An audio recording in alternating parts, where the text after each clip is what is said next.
தங்கை விபத்தில் உயிரிழக்க காதலனே காரணம் என கூறி பெண்ணின் அண்ணன் காதலின் தலையை சிதைத்து கொலை செய்த சம்பவம் புழலில் பரபரப்பை ஏற்படுத்தி இருக்கிறது. திருவள்ளூர் மாவட்டம் புழலைச் சேர்ந்தவர் இளம்பருதி. 12ஆம் வகுப்பு படித்து வந்த இவரது தங்கையை அவினாஷ் என்பவர் காதலித்து வந்ததாக கூறப்படுகிறது. இது தொடர்பாக இருவருக்கும் இடையே அடிக்கடி மோதல் ஏற்பட்டதாகவும் தெரிகிறது.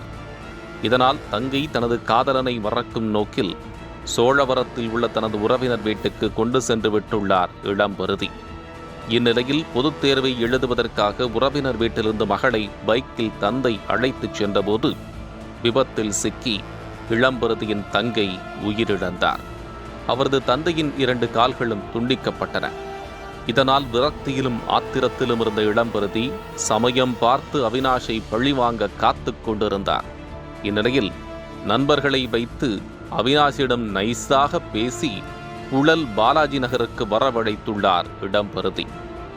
சொன்ன இடத்திற்கு அவினாஷ் வந்ததும் அவருடன் தகராறில் ஈடுபட்ட இளம்பருதியும் அவரது 3 நண்பர்களும் ஒரு கட்டத்தில் அவினாஷின் மார்பு பகுதியில் வெட்டி உள்ளனர்.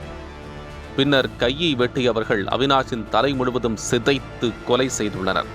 இதையடுத்து 4 பேரும் புழல் காவல் நிலையத்தில் சரணடைந்த நிலையில் அவர்கள் மீது வழக்கு பதிவு செய்த போலீசார் அனைவரையும் நீதிமன்றத்தில் ஆஜர்படுத்தி புழல் சிறையில் அடைத்தனர். தங்கையோ விபத்து இறந்து போக அதற்கு காரணம் இந்த காதலனும் தான் என நினைத்து தங்கை சென்ற இடத்திற்கே காதலனையும் அனுப்பி வைத்த அண்ணனின் செயல் புழல் பகுதியில் அதிர்ச்சியையும் பரபரப்பையும் ஏற்படுத்தியிருக்கிறது.